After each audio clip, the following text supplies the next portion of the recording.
Alright, check out this slideshow that I got up from inside the library off of the police body cams. You can see this is the area I was at. There's no markings. They have those white pieces of paper on the cubicles on the left, but those don't talk about COVID markings. You can see I just can't see where I was in a COVID quarantine zone. There's one picture that shows some kind of caution tape that blocks you from entering an aisle. And you can see here I have my phone with me. And I wanted to point out that they could clearly see it as soon as I turned the corner. I think that one image should show up where I have ripped elbows, ripped sleeves. It might be the next picture. You see Ravaska goes around the table. She was on the hunt. She was on the hunt to stop me from walking away from the corner. Yeah, it should come up in a second here where I adjust my hat and it shows the ripped elbow. It should come up. Maybe it's a later picture. But these are the events from Cruz's picture, and you can see they're giving me they're stopped me. They don't want me to go. They see I have a ripped elbow, and I wonder how much of a factor that was in them determining how much of a threat I was. I adjust my hat, and both my elbows are ripped on the sleeves, and I didn't care. It's whatever. It was hot out anyway. And then you can see Ravaska attacks me pretty much right away. My camera hand goes right for my camera hands. She didn't ask to take my camera. She went for my wrist, and she saw that I had a camera in my hands. It was like, you saw what's in my hand. Why didn't you just say, give me your camera, and she'll secure it. Instead, they went right for my wrist instead, like I didn't have a camera. Maybe they knew that I would try to do something to protect my camera. It's very frustrating. I wonder if this almost looks like it's going randomly. Here's a sign. It says, patrons requiring computer assistance must wear a mask. It doesn't say everybody needs to wear a mask. And this is the entrance.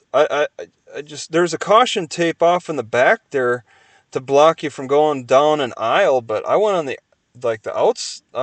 I followed the wall. There's no signs indicating when you first enter about where markings are, where you can't go, where you can go. There was a girl sitting on that seat at the desk at the entrance. She just asked me how I was doing. I mean, they got hand sanitizer. That's fine. I've seen hand sanitizer in places. It's just an entrance. They just have a sign that says entrance for entering. I mean, what does that tell you? No markings, no signs. That one sign that guy up ahead is standing next to is what says you need to have a mask if you require computer assistance. The water fountain, you can't get water from it. That's fine. I mean, I can get it from the bathroom sink. There's no clear indication of where these COVID quarantine areas were. Entering further into the library, I don't see any markings. I don't see any explanation. I was completely confused. A couple of caution tapes to block aisles. They rearranged the furniture in a weird way. And yeah, you can see that there's like seats towards the front. Like, what, the caution tape? What? That's to block an aisle. That's fine. I mean, they rearranged the furniture a little bit. Yeah, you can see there's no chairs. I just took the back corner. I was just going to stand and use my computer.